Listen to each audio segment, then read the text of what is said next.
사랑하시니 참 감사합니다.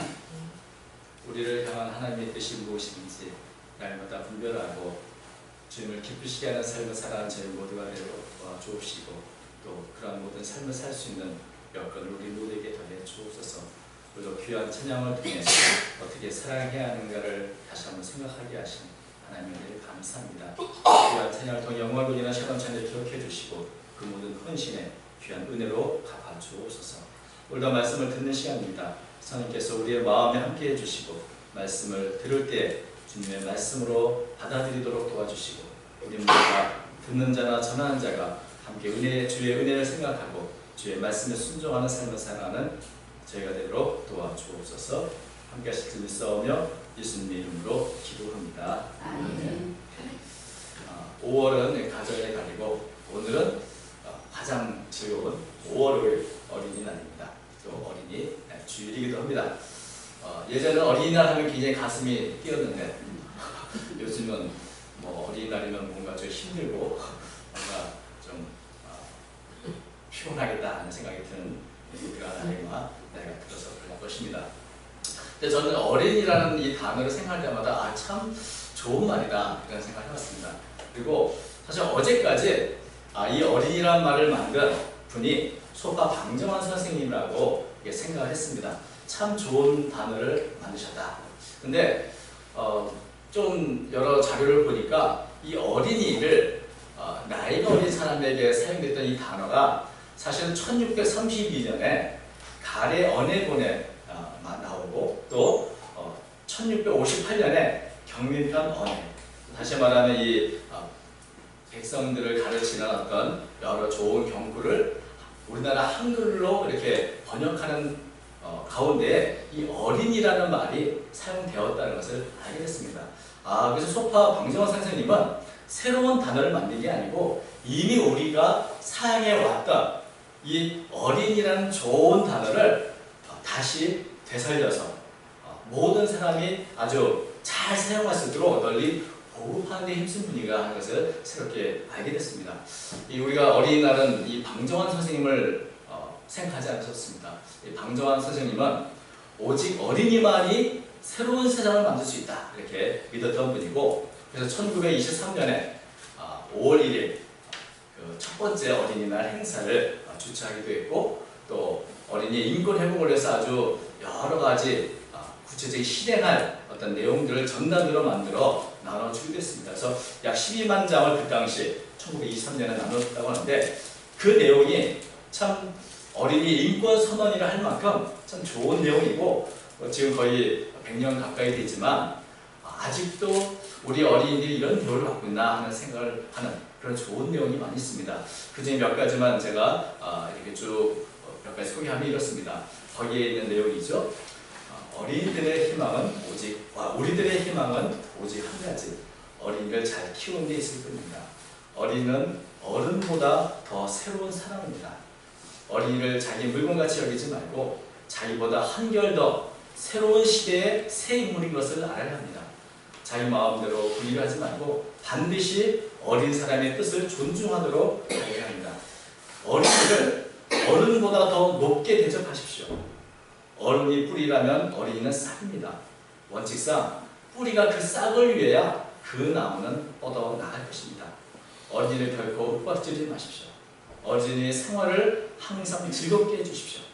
어린이는 항상 칭찬해가며 기르십시오. 어린이의 몸을 자주 주의해 보십시오.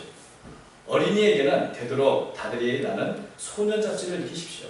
희망을 위하여 내일을 위하여 다 각각 어린이를 잘 키웁시다. 이런 내용들이 있는데 좀 더 구체적으로 나오는 참 좋은 내용입니다만 시간 관계에서 다 알려드리지 못하겠습니다. 그러나 이 방정환 선생님은 일제의 침략과 지배 때문에 참 어려운 환경에 있는 우리 민족이 나갈 방향은 어린이를 제대로 잘 키우면 우리 민족의 앞날에 미래가 있다, 희망이 있다 이렇게 생각하고 어떻게 하든지 우리 미래를 위해서 가장 좋은 길은 어린이를 잘 키워야 한다 이렇게 주장했던 것을 보게 됩니다. 오늘 제목을 어린이는 우리의 미래다. 이것은 예나 지금이나 변함이 없습니다. 한 세대는 가고 또 한 세대는 옵니다. 현재 이 세상을 주름잡고 있는 모든 분들은 과거에는 모두 다 어린이였습니다. 그리고 시간이 갈수록 지금은 미약해 보이고 보잘것없고 아무것도 아닌 것 같은 이 어린이들이 앞으로 이 나라 온 세상의 주역이 될 것입니다. 그런 면에서 어린이를 바르게 잘 양육하는 것이야말로 미래를 위한 가장 중요한 일이라 하는 이 박민정 선생님 말은 정말 우리가 마음에 새겨야 될 말씀인 것입니다. 흔히 이 한 집안이 흥황하기 위해서는 집안에서 세 가지 소리가 들려야 된다 이런 말을 하죠. 첫 번째는 집안에서 일하는 소리가 들려야 되고, 두 번째는 책 읽는 소리가 들려야 되고, 세 번째는 어린아이의 웃음소리가 들려야 된다. 그러면 밝게 자라고 있는 이 어린애의 웃음소리가 결국 그 집안의 희망이고 그 집안의 미래가 되는 것이죠. 오늘 저는 이 다윗 왕조의 정통성을 이어받았던 남유다 왕국에 가장 큰 위기가 닥쳤을 때의 이야기를 함께 나눠보자 합니다. 솔로몬이 우리가 아는 것처럼 이스라엘 둘로 분단했는데 북쪽은 이스라엘로 여로보암으로 시작해서 나라가 이루어졌습니다. 남쪽은 르호보암 솔로몬의 아들이로 이제 유다 지파와 또 베냐민 지파가 남쪽 유다 왕국을 세웠는데 북쪽 이스라엘은 늘 정변이 끊이지 않았습니다. 그리고 또 우상을 섬기는 죄에서 떠나지 않았습니다. 북쪽 이스라엘 유명한 왕조, 이 오므리 왕조, 아합 그 왕조는 나중에 하나님의 그 심판 속에서 군대 장관이 예후에서 반역이 일어나고 그로 인해서 아합의 모든 집안 사람들이 이세벨을 포함해서 다 진멸돼 버렸습니다. 그리고 그때 마침 이 아합의 외손자였던 남유다 왕 이 아하시아도 자기의 아제비를 보러 북이스라엘 갔다가 이 예후에 의해서 함께 죽음을 당했습니다. 그러니까 왜냐하면 아하시아 자신이 아합의 외손자였기 때문에 아합의 집안 다 멸절당할 때 함께 죽었다고 할 수 있을 것입니다. 그러다 보니까 남쪽 유다의 왕이 갑작스럽게 북쪽 이스라엘에 갔다가 방문했다가 죽음을 당하고 나니까 남유다에는 왕권이 없는, 왕이 존재하지 않는 그런 공백기가 된 것입니다. 바로 이때 이 아하시아의 어머니인 아달랴, 이 아달랴는 바로 아합과 이세벨의 딸이죠. 이 아달랴가 이것을 기회로 자신이 왕권을 잡기 위해서 모든 자신의 이 왕족들 또 자손들을 다 죽이고 자신이 왕이 되는 일이 일어나게 된 것입니다. 그게 오늘 본문의 1절입니다. 아하시아 어머니 아달랴가 그의 아들이 죽은 것을 보고 일어나 왕의 자손을 모두 멸절하라 이렇게 되어 있죠. 이 남유다에서는 지금까지는 하나님께서 다윗에게 준 약속대로 다윗의 왕조 계속 계승되고 유지되어 왔는데 갑자기 아하시아가 북쪽 이스라엘에서 죽게 되고 남쪽 유다에는 이제 그 뒤려서 또 다른 다윗의 후손이 왕이 되어야 되는데 아달랴가 그 모든 왕의 자손들을 다 멸절시켜버린 겁니다. 그러면 하나님께서 다윗에게 했던 약속은 다 깨어지게 되고 이제는 이 남쪽 유다도 정통성 없는 나라가 될 위기에 있게 된 것입니다. 아달랴가 얼마나 참 잔혹한 사람인지 이 왕의 자손은 결국 아달랴 자신의 친손자들이기도 합니다. 그런데 그 모든 자손들을 다 멸절했다. 아주 철저하게 다 죽여서 누구든지 다윗의 정통성을 이어받을 수 있는 자손들, 자신이 왕이 되는데 방해가 되는 인물들은 철저하게 다 죽여버린 것입니다. 그리고 이제 이 왕이 된 정말 이스라엘 남유다의 전무후무한 여왕이 된 것이죠. 그래서 이렇게 왕이 되고 나서 예루살렘에 하나님이 아니라 바알을 섬기는 그런 우상 섬기는 일을 본격적으로 하게 된 것을 보입니다. 근데 남유다는 지금까지 많은 우여곡절도 있고 어려움도 있었지만 그야말로 정치적으로나 종교적으로 가장 암울하고 가장 암담한 그런 시기를 맞이하게 된 것입니다. 다윗의 후손이 아닌 아합의 딸이 남유다를 다스리는 일이 일어나게 된 것이고 또 그런 그가 믿었던 종교를 따라 하나님보다는 바알을 섬기는 일이 온 천지에 퍼지게 된 것입니다. 그런데 이렇게 통치했던 아달랴의 통치가 그렇게 오래 가지는 않았습니다. 왜냐하면 아달랴는 모든 다윗의 자손들 다 죽였다고 생각했지만 사실은 아하시아의 막내 아들인 요아스가 살아있었기 때문입니다. 이 아하스의 막내 아들 요아스는 그의 고모 여호세바이죠. 여기 보면 2절에 이렇게 되어 있습니다.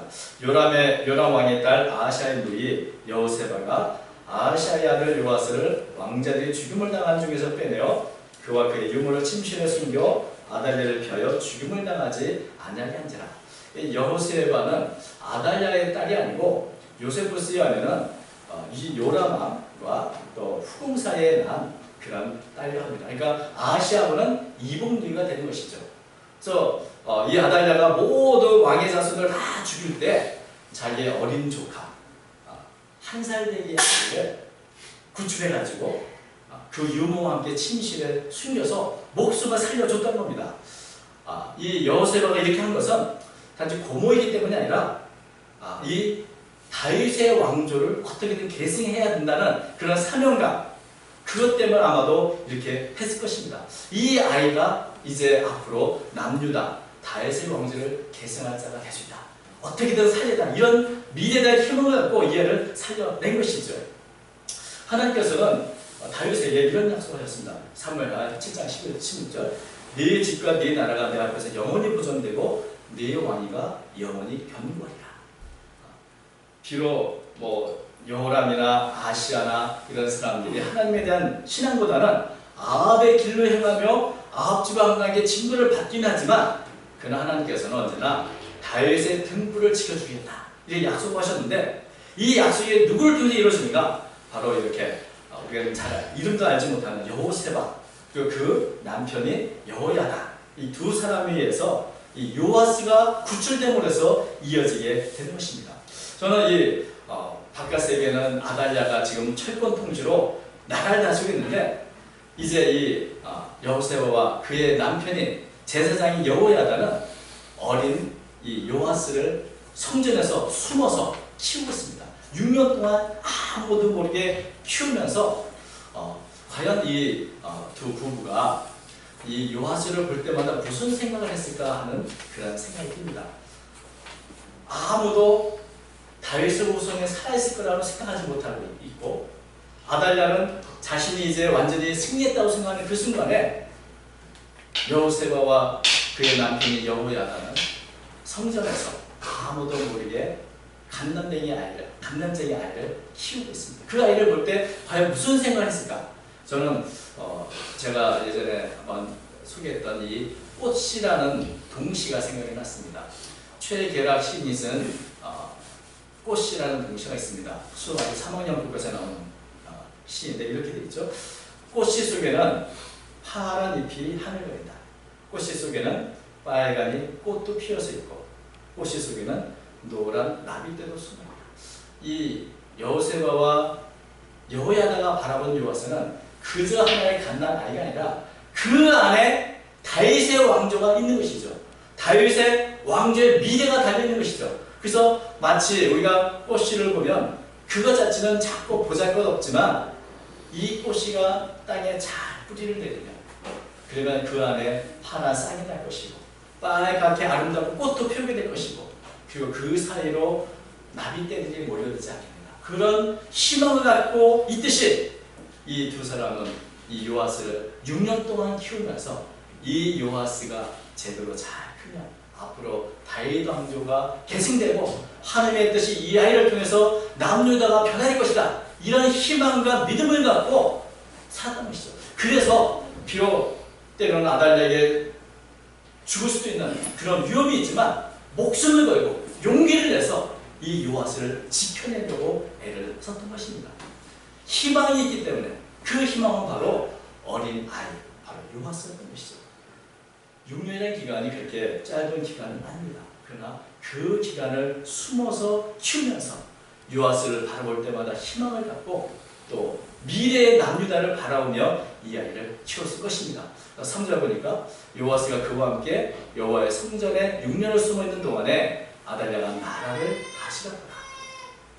6년 동안 성전에서 숨어서 잘 살 수 있었던 이유 중에 하나는 아달랴가 그렇게 하나님께 예배하는 사람이 아니기 때문에 성전에 출입하지 않았기 때문일 것이다.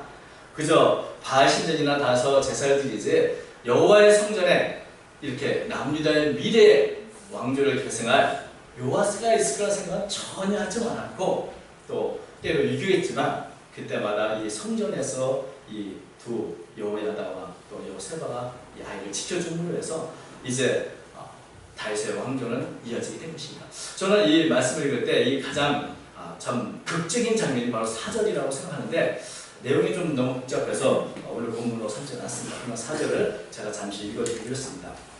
일곱째 해 여호야다가 사람을 보내 가리사람의 백부장들과 후병의 백부장들을 불러 데리고 여호와의 성전으로 들어가서 그들과 언약을 맺고 그들의 여호와 성전에서 맹세하게 한 후에 왕자를 그들에게 보이고, 굉장히 극적이지 않습니까? 6년 동안 잘 키우고 희망하고 있던 이 아이를 이제 제 7년째 7살이 되었을 때 드디어 사람들에게 가장 믿을 만한 사람들, 백부장들 다 불러 모아서, 자, 우리가 남유다가 지금 다윗의 왕자가 다 끊어졌다고 생각하지만, 아무리 희망이 없다고 생각하지만, 자, 여기 하나님께서 성리권에 지켜준 다윗의 왕조가 여기 있어 하고 이 아이를 보여줬을 것입니다. 그것을 보는 사람들이 얼마나 큰 감격이 되겠을까요? 여전히 하나님은 다윗의 왕조를 잊지 않으셨다. 우리 남왕조를 하나님은 여전히 구하고 계신다, 지켜주신다, 이런 믿음을 가졌기 때문에 아달랴를 대항해서 목숨을 걸 혁명을 하겠다고 나설 수가 있게 된 것입니다. 사실 요아스가 6년 동안 성전에 있으면서 여호야다로부터 신앙적 훈련을 잘 받고 자랐을 것입니다. 사무엘처럼 성전에서 하나님을 가까이 모시면서 여호야다를 따라 믿음을 키웠을 것입니다. 이렇게 여호야다가 성장하는 그 과정이 어떤 면에서는 남유다의 희망이 점점점 커지는 순간이 되었고, 드디어 7살이 됐을 때 모든 사람 앞에 나타났을 그때 누가 봐도 참 하나님께서 쓰실 만한 그런 어린 왕자가 되어 있는 모습을 보게 된 것입니다. 우리 10절에 보면 이제 여호야다가 왕자를 인도하여 왕관을 씌우며 율법책을 주고 기름을 부어 왕으로 삼음에 우리가 박수하며 왕의 만세를 부르리라. 참 하나님의 섭리로 이제 다윗의 왕조가 계승되고, 이제 요아스는 왕관을 쓰고 율법책을 받고 기름을 부어서 왕이 됩니다. 하나님께서는 다윗의 하신 약속을 신실하게 지켜줬고 여전히 우리가 사랑하신다는 증거이기도 한 이 모습을 보면서 백성들은 기뻐하며 박수를 치고 만세를 불렀다. 이 성경에 보면 왕이 이렇게 등극할 때 만세를 부리며 기뻐한 그런 표현이 솔로몬 이후에는 여기가 처음입니다. 그래서 정말 이 백성들이 얼마나 요아스가 왕위를 계승하는 모습을 보고 감격했는지를 보여주는 것이죠. 그리고 우리가 아는 것처럼 이 왕위를 계승한 요아스는 여호야다와 함께 이 아달랴가 세웠던 여러 바알 신전을 다 파괴하고 하나님에 대한 신앙을 회복하고 성전을 회복하는 그런 일을 하게 됩니다. 물론 나중에 요아스가 여호야다가 죽은 후에 변증됩니다. 그래서 나중에 실제로 왕의 무덤에 묻히는 사람은 요아스가 아니고 여호야다인 것을 보게 됩니다. 사실 여기의 주인공은 요아스가 주인공이 아니라 여호와스를 믿음으로, 용기로 하나님에 대한 약속을 믿고 끝까지 이 아이에 대한 희망을 잃지 않았던 바로 여호야다가 주인공이라는 것을 우리는 알게 되는 것입니다. 그러나 우리 성경에 보면 죽을 뻔한 위기를 넘겼던 어린아이 하나가 미래를 바꾸는 그런 사건들이 많이 기록됐습니다. 가장 대표적인 사람이 모세죠. 바로왕은 이스라엘 영원한 노예로 삼으려고 했지만, 그래서 모든 남자아이를 다 죽이고 또 나일강에 던지라고 말했지만, 그러나 그의 어머니와 모세의 어머니와 아버지는 이런 환경에서 모세를 3개월간 지켜내고 또 그를 나일강의 그 바구니에 이렇게 담아 흘렀을 때 우리가 아는 것처럼 하나님의 은혜로 모세는 성장했고 결국 이스라엘을 출애굽시키는 아주 위대한 지도자 된 것을 보게 됩니다. 또 사무엘을 보십시오. 사무엘은 어쩌면 태어나지도 못했을 그런 사람입니다. 그러나 간절한 한나의 기도로 사무엘은 태어났고 성전에서 자랐고, 이 사무엘이 구시대를 마감하고 사울과 다윗의 왕조를 세우는 새로운 시대를 여는 그런 인물이 된 것을 우리는 알게 됩니다. 또 예수님도 그렇습니다. 예수님이 태어났을 때 헤롯 왕은 유대인의 왕이 태어났다는 동방박사의 말을 듣고 베들레헴 인간의 모든 지경에 두 살 아이를 다 죽이도록 했습니다. 그러나 예수님은 또 애국으로 피신하고 결국 우리가 아는 것처럼 인류의 역사를 바꾸는 구세주가 되었던 것을 보입니다. 오늘 보면 요하스도 그렇습니다.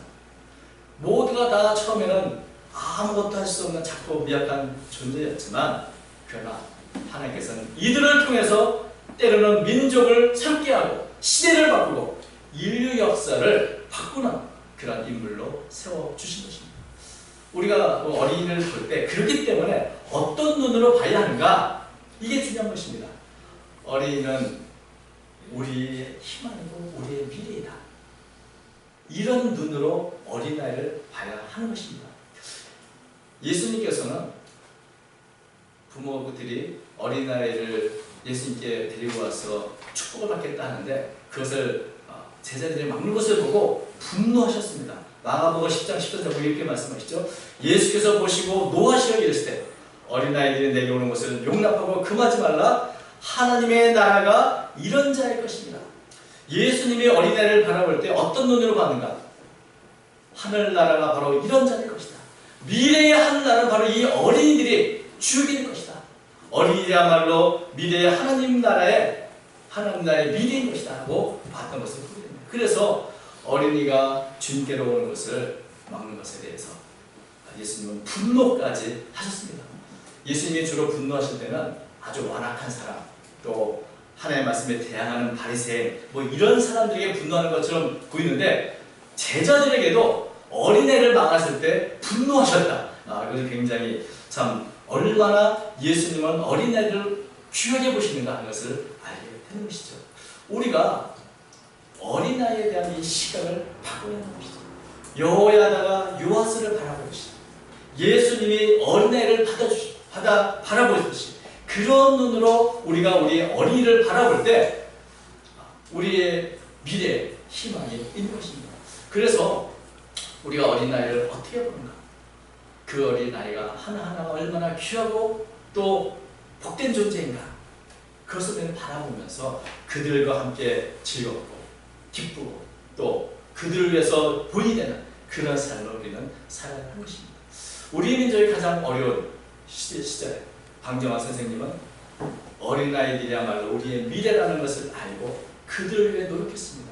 어린이 인권 선의라 할 만한 그런 여러 가지 조항도 만드시고 여러 일들을 했는데 그러나 100년이 지난 지금 과연 우리 어린이들은 어떤 환경에서 어떤 대우를 받고 자라고 있나? 우리 어린이들이 밝고 기쁘게 정말 제대로 자라나는 환경인가? 그러나 현실은 어린이를 낳아서 키우기를 두려워하는 그런 환경이 되었고 어린이들이 학대를 받고 여전히 어린이에 대해서 죽이는 그런 사회가 되는 것을 우리가 보면서 이 모든 것이 바로 우리가 관심이 없음이 아닌가 하는 것을 생각하게 됩니다. 오늘 어린이 주일을 맞이하면서 다시 한번 우리는 어떤 눈으로 어린이를 바라보는가? 정말 한 아이를 볼 때마다 이 아이가 우리의 미래요, 우리의 희망이라는 것을 생각하면서 어떻게 하든지 믿음으로, 신앙으로 잘 양육할 수 있도록 우리는 최선을 다해야 할 줄로 믿습니다. 그리고 우리 사회가 정말 어린아이를 기쁘게 키울 수 있는 그런 환경이 되도록 우리는 더욱더 끊임없이 기도하여서 하나님의 쓰임만 하나님께서 원하시는 그런 사회와 민족을 이루어가게 해야 될 줄로 믿습니다. 오늘도 어린이 주일 다시 한번 우리 주변의 어린이들에 대해서 이런 마음으로 바라볼 수 있기를 주님께 축원합니다. 하겠습니다. 하나님 아버지, 우리가 한 사람 한 사람 바라볼 때마다 주님이 우리를 바라보듯이 희망과 믿음을 갖고 바라볼 수 있도록 도와주옵소서. 우리가 다른 사람의 허물이 아니라 그의 가능성과 주님의 쓰심을 바라보면서 모든 사람을 존대하고 귀히 여기는 그런 마음을 허락하여 주옵소서. 특별히 가장 약하고 미약한 어린이라 할지라도 이 어린이에게 우리의 미래가 있고 우리의 희망이 있음을 깨닫게 하여 주셔서 주님께서 어린이를 바라보시며 용납하셨던 것처럼 여호와다가 유아스를 바라보는 것처럼 그런 믿음으로 바라볼 수 있는 저희가 되도록 인도해 주옵소서. 우리 사회가 너무나 힘들고 어렵습니다. 많은 사람들이 아이를 낳으려 하지 않고 아이를 또한 기르려 하지 않습니다. 주님, 우리 사회를 긍휼히 주시고 병든 우리 사회를 고쳐 주시어서 어린아이가 기쁘게 또 밝게 믿음으로 잘 양육할 수 있는 그런 환경이 될 수 있도록 도와주시고 이 모든 우리 모든 성도들이 앞장설 수 있도록 인도해 주옵소서. 언제나 주께서 주신 은혜와 또 믿음을 가지고 날마다 주의 뜻을 이루어가고 하나님 나라를 이루어가는 제 모두가 되도록 도와주옵소서. 함께 하실 줄 믿사오며 사랑 많으신 예수님의 이름으로 간절히 기도합니다. 아멘.